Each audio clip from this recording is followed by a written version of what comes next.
siya, naalis na yung pagkalasing niya. Mm. Naalaman niya, pira pala yung binigay. Ang ginawa, mabuti, yung pinulit Sayang, yung papel, ginawa ng anak, Mm. tapos si Tilago, yun, nanap niya. At mabuti pa, tinanggap ng Chuchi yung pinulit ng papel. Mm. Dahil sa kalasingan ano? Oo.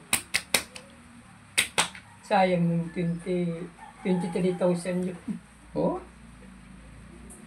Sabi ko. Yung isang naman ng barangay, hindi naniwala si Chuchi, Mm. yung kapitan. Mm. Kasi piki lang daw yan. Oh, sabi? O, kaya yung isang barangay, hindi naka-receive ng ayuda ng Chuchi. Mm. Kahit na galit yun. Mga tao ng barangay na yun.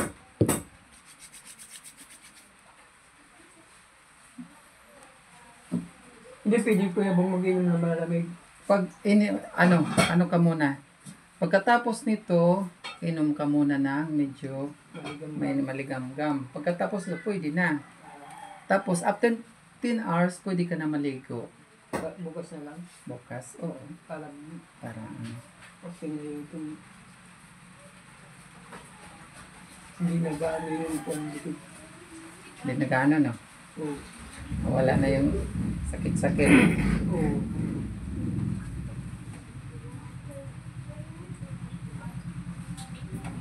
Hindi kagaya kanina, natatawag ka. Ngayon, wala na. Pangalawa ko na itong bisis. Ah, Kaso babayan. Kaso mahal ang bayad. mahal ang bayad. Atawa pa ako. May libre may inalok pa sa akin. May naalok pa? O, extra service lang. Sabi ko ano yung magdadagdag pa ako. So, yung pala, magkupang kayo, mag-6 Mm-hmm. yung extra service pala. Hindi sa akin, 1.5. Ah, hindi mo makantay. Hindi yung message lang. Mm-hmm.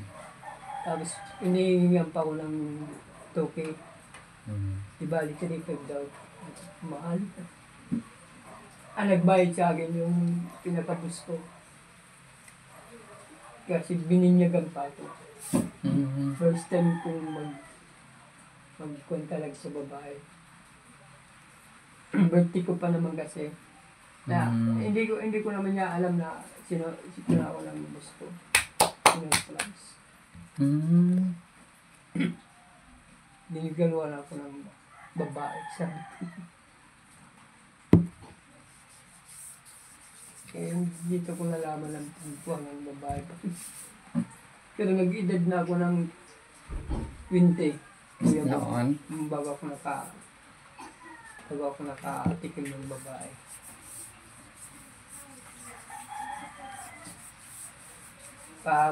Doon naman, yung pangalawa kong base gamit sa babae, yung katrabaho ko, nagkaroon ng sakit. Yung tawag baga po yung mga tulog. Tolo. Ang pag-iipala niyan, napakahirap. Totoo. Parang asong itinataas yung tinatawanan ko.